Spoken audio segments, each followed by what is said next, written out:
Funding for this program was provided by United World Foundation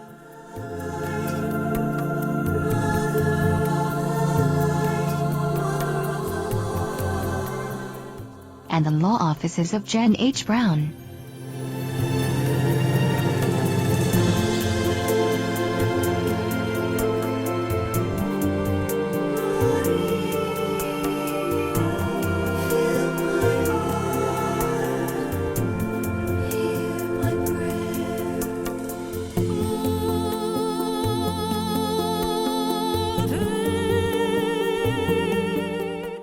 More information is available about the sponsors of this program at www.cem-publictelevision.com.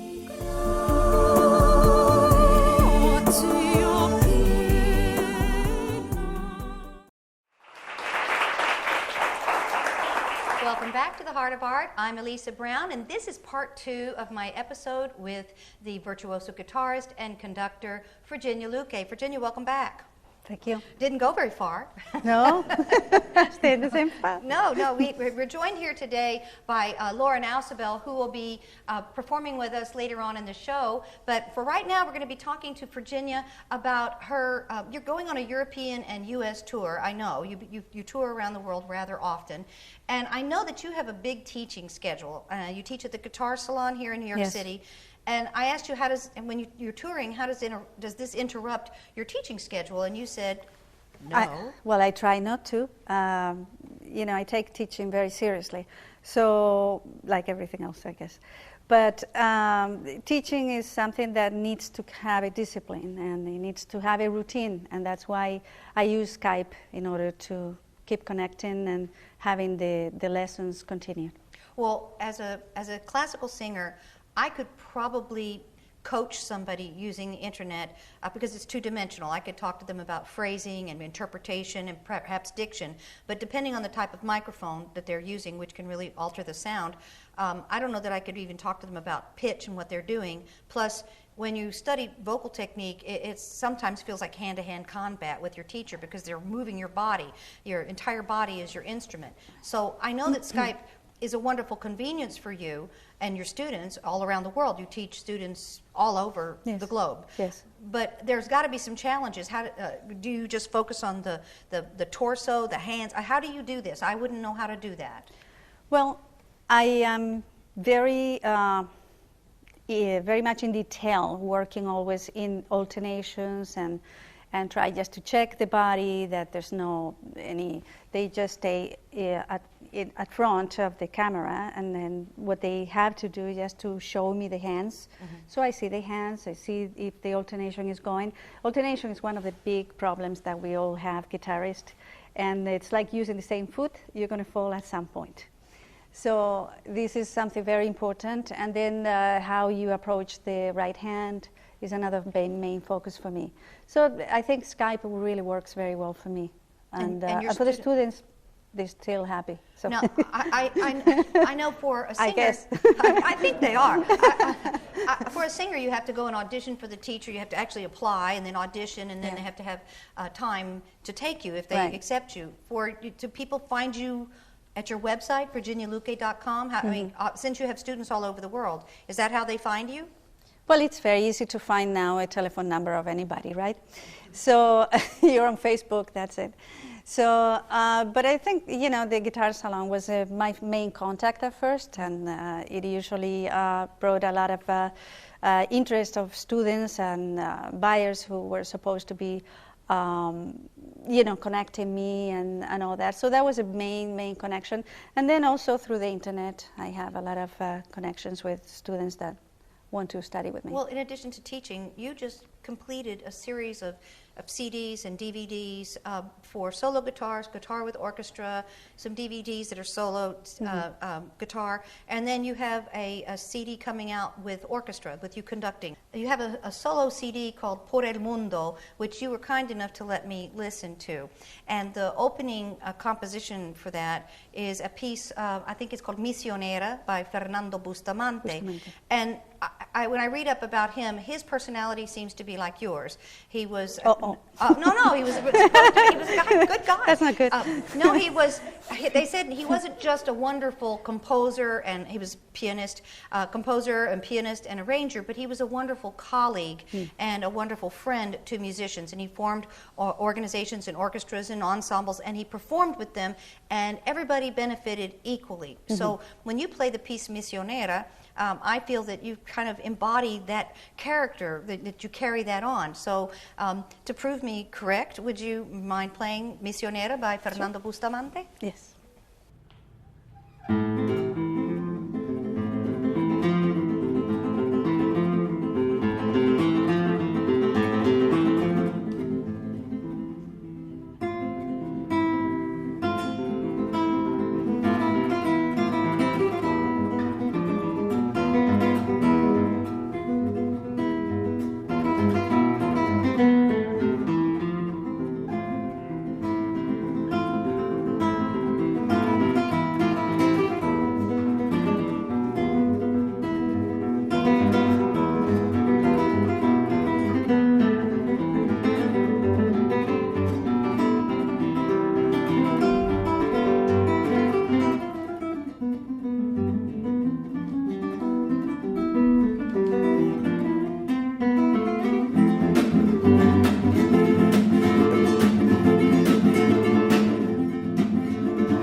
So wonderful to hear you perform, and it's a joy to sing with her. You can imagine it's incredibly inspiring. Now, in addition to being this fabulous guitarist and a composer, and you have a chef's degree from the French Culinary Institute just because, and you won an international competition for poetry. You're just a trailblazer, Virginia. And so your approach is when people say, well, it can't be done, you say, no, it just hasn't been done yet. So I know that you've been conducting and you've studied conducting. This was something that you've done with chamber ensembles and smaller orchestras, but you decided that you were just going to start your own major symphony orchestra, put it together, debut at Carnegie Hall, and get the New York Times to come out and give you rave reviews. And you did it. So, and no one believed that she could. So I believed in her because I've worked with her enough. She's got quite the determination, a lot of moxie. So this is an orchestra that is formed. It's a not-for-profit as the parent organization, and the orchestra works as the musical arm to help to help other humanitarian and not-for-profit organizations. Did I have that correct? Yes. So yes. could you tell me, how did you come about doing this? Well, it was a night of not sleeping. That helped. And also there's some medication for the kind of personality I have, so it would fix a lot of problems of yours. So the thing is that New York Women's Ensemble was an orchestra that I came up with. I wanted to have an orchestra that could serve a nonprofit organization that could help other organizations that were in need. And so New York Women's Ensemble was started one night in the computer, and I was trying just one and another and another and another, and I got all my members, including herself. I got her into trouble. But that was really great, and they're all women and who are great players, professional from many different orchestra, Baltimore Symphony, Detroit, you name it, you know, I mean, Detroit, Dallas, and the Metropolitan Opera House. But you also have people who are jazz musicians yes, and people who play yes, on Broadway, absolutely. really broad spectrum. Musicians that, because I didn't want to really have only one angle of classical music only, and I think we could really have a different approach, and also, you know, jazz players could be really great musicians that could incorporate a lot of flavors to the classical music that we would play. Also, I organize another orchestra. It's called New York Women's Sounds, which is a jazz orchestra. And that includes a lot of jazz players, you know, really big stars, and plus some of the members of the New York Women's Ensemble. Well, now, when you put together your first concert, it was all Mozart. Yes. Music of Mozart, and you got 2 Grammy Award-winning soloists. Yes. Could you tell us who they were and what did they perform? Yes. One of them was Ana Maria Martinez. She's a soprano from Puerto Rico, a really great, well-renowned soprano. And we did some arias by Mozart, and also we did a concerto, a piano concerto with Sonia Rubinsky, who's also another Grammy Award, and that was the piano in C. And it was really a fantastic experience with both of them. Well, what was so unusual? Bless you, too. Well, because of Virginia, I got to make my Carnegie Hall debut. She wrote a beautiful song for me entitled The Theme for Music for Life, and I got to open the concert with this beautiful composition. And in fact, I made an arrangement with her agreement with my writer, a Grammy Award-winning producer by the name of Barry Goldstein, and we made a kind of a Latin jazz arrangement out of it. But she was a little shocked when she heard it, but she liked it. And it's actually the CDs that are sitting on your chairs. It's in there, so you'll get to hear some of her other compositions for voice. So what I found so interesting with this is that you chose as the charity or the organization that you were going to benefit. You chose Children of the Night, which was created by Dr. Lois Lee. She's rescued over 10,000 children from child prostitution since 1979. Now, you could have chosen something a little bit more genteel, like, you know, Save the Whales, or something that wasn't quite so controversial. Why Children of the Night? Well, I have no problem with saving animals, but I think children... But, I mean, I love animals, but the thing is that I think the issue of Children of the Night was really very severe, and it happens, and nobody wants to hear about it too much. And I think it should be approached face to face and confront the reality. Now, you also got rave reviews in the New York Times, which is unusual. It's very hard to get the Times to come out and give a review, especially with a new orchestra. So this was a brand new orchestra made up of these wonderful women, a great conductor. You had great soloists, but that is absolutely no guarantee that anybody's going to show up, much less Steve Smith from the New York Times, and they gave you rave reviews, very much deserved. And what I love about what Virginia does is, like I was saying with Fernando Bustamante, she shares with her musicians. So you have the New York Women's Sounds, which you're doing for jazz, but you also do work with several members of the orchestra. She plays in duets and trios and chamber ensembles you conduct from the guitar. And you also work with this beautiful lady sitting to my right, Lauren Ausubel, who's the principal flutist for the New York Women's Ensemble. And Lauren is a coveted chamber and orchestral musician here in the New York area. She's a recording artist with Naxos. This gives you an idea of the caliber of people in the orchestra. And she's won multiple competitions, and she's also the co-director of the Oyster Bay Music Festival, which is a wonderful summer festival that helps to promote and teach younger musicians. It's just really a terrific summer festival, so if you get a chance to go, you really should. You don't want to miss that. Now, Lauren and Virginia are going to be performing a piece that was written by Astor Piazzolla. Piazzolla was an Argentinian composer. One of his dreams was to take the tango out of the brothels and bring it to the concert halls of North America and Europe. And he did that. And he wrote a beautiful piece called Histoire du Tango, which means History of the Tango. And it's in 4 parts, and it's written for flute and guitar. And it's the only composition that he actually wrote for flute and guitar, because these 2 instruments were the instruments that were around in the blossoming, the flowering of tango in 1882 in Buenos Aires. So the composition is in 4 parts. It's 20 minutes long. They're going to play an excerpt from the 2nd movement, but it chronicles the tango: Bordello 1900, Café 1930, Nightclub 1960, and then Concert d'aujourd'hui, concerts of today. So they're going to be playing an excerpt from Café 1930, and it's the more romantic aspect of tango. Well, if you think of the singing, people singing tango, like Carlos Gardel or Libertad Lamarque, it's an excerpt. It's just beautiful. I hope that you fall in love with the piece and go out and purchase it and make it part of your listening library. So Lauren Ausubel, principal flutist with the New York Women's Ensemble, and Virginia Luque performing Astor Piazzolla's Café 1930 from Histoire du Tango.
And Lauren and I are going to be performing some trios that they've actually arranged for, voice and then flute and guitar. And the trios are by De Falla. It's called El Paño Moruno. And this is a morality tale. The lyrics are, there was an expensive cloth in the store and it got a stain on it, so they had to sell it for less money because it lost its value. But it's actually a morality tale of a woman of substance who lost her innocence and therefore her social standing. So it's a warning to young girls from 1912, 1913. It was particular to that era. And the next piece is called El Majo Discreto. We have the majo again. And this is a woman talking about her majo. She says, they say my majo is ugly. And maybe he is, because, you know, love is blind. But if he's not a head turner, at least he can keep a secret, because I know he's faithful. So what is that secret? Well, it would be indiscreet for me to tell you, but it wouldn't take a whole lot to figure out what the secret is between a majo and a woman. Oh, and he's born in Lavapiés, which is a really rough neighborhood, so he really is a majo, so mind your manners. So these are two wonderful songs that we'd like to perform for you now. Lauren and Virginia, ready?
Flamenco, very dance-like, and they were very popular songs of their time.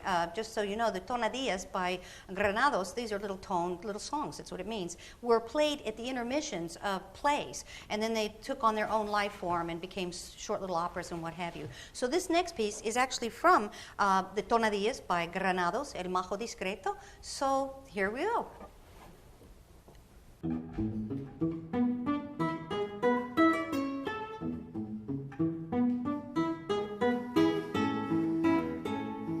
Dicen que mi majo es feo, es posible que sí que lo sea, que amor es deseo, que ciega y marea, a tiempo que sé que quien ama no ve.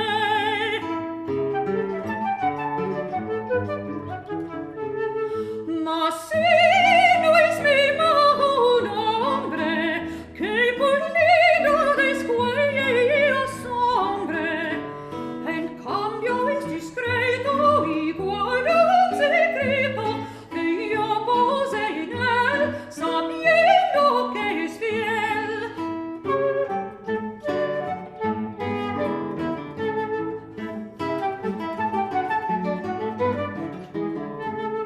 ¿Cuál es el secreto que el mago guardó?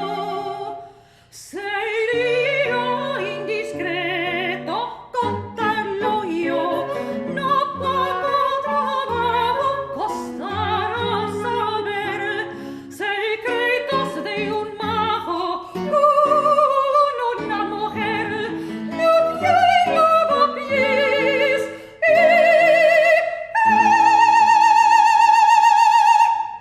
es un mago es.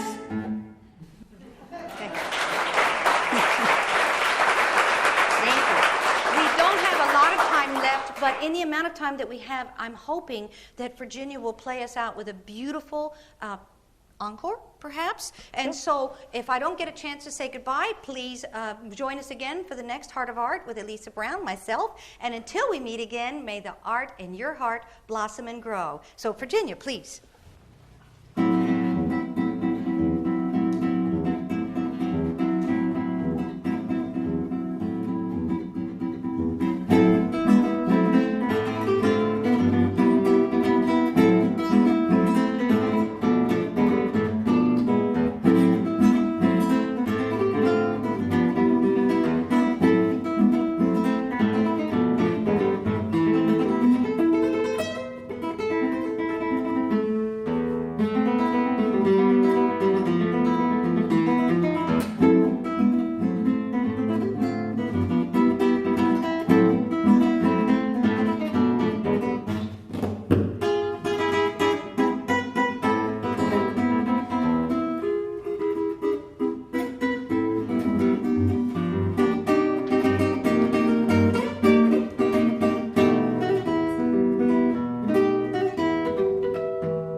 Funding for this program was provided by United World Foundation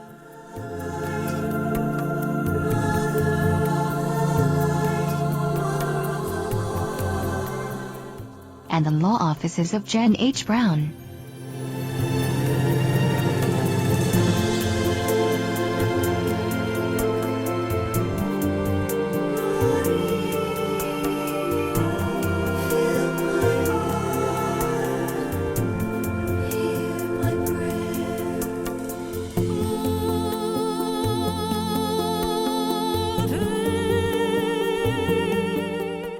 More information is available about the sponsors of this program at www.cem-publictelevision.com.